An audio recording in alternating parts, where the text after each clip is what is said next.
And then to see her in The Theory of Everything, where she has this quiet strength about her. And then I just watched True Story at Sundance with Jonah Hill and James Franco, and she plays Jonah's girlfriend. She has this one great monologue where she delivers it, and she's so powerful. So I love the fact that she's going to be doing some action now, because we've seen what she can do acting-wise, and now she's given the chance to do a big studio film. I think it's great.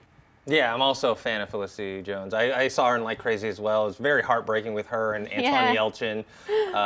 Yeah, and Theory of Everything, she's Oscar nominated. I think this is like, obviously the Oscar nomination is going to get her in front of a lot of eyeballs. But then, being a star of a standalone Star Wars film, that's going to take her career to the next level. I know a lot of Orphan Black fans were disappointed because Tatiana, I don't know how to pronounce her, Maslany was not. I think Rooney Mara was also up for that role as well. So she must have done something in the audition that really blew away the Disney studio execs for her to get it. The question now is, too, if this is indeed the case, let's say for all things that she is playing Sabine with The Mandalorian, also big rumors that Boba Fett's going to come back, and there was people, or maybe Fassbender or somebody else playing it. That, to me, that this is going to be so much fun to see that this is the direction they're going for this spin-off, if it indeed is. And this also goes back to what we've talked about many times, is that I like the idea that they have started saying, look, this is a strong female role right away. This is the lead of it. And Mandalorians are no joke. They've had Mandalorian characters that are female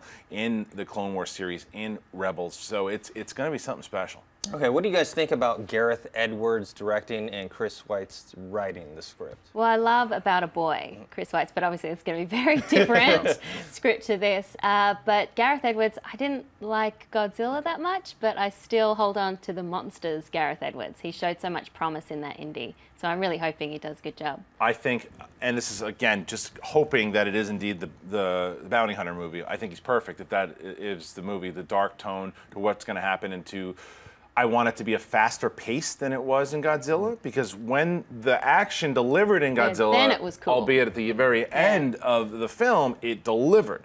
So I don't think that Star Wars is going to allow him to tease action. It's going to require him to do more action, and he's really good at it once it happens.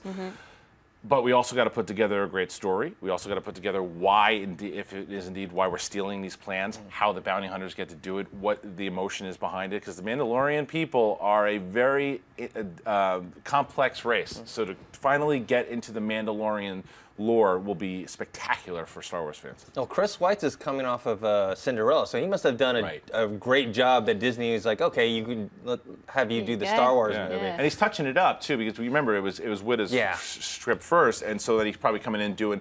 And just because he, what was the first About a Boy and Cinderella, we don't know if he's probably diehard Star Wars fan. Like, hey, you want to switch over? Yes, I want to get away from Cinderella now, and now I want to write Star Wars. So you never know how much of a hardcore fan he may or may not. Yeah, and I like Godzilla. It was disappointing. It was slower paced, but yeah, you're right. It's not. They were doing the Jaws thing for that movie. They're not going to do that for Star Wars. You can't do it for Star Wars. Hey everyone, if you liked this video, click that thumbs up button and make sure to subscribe to our AMC Movie News YouTube channel.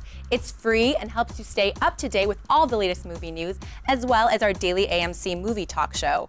Also, make sure that you follow us on Facebook and Twitter to stay up to date with all of our special promotions, contests, and prize giveaways.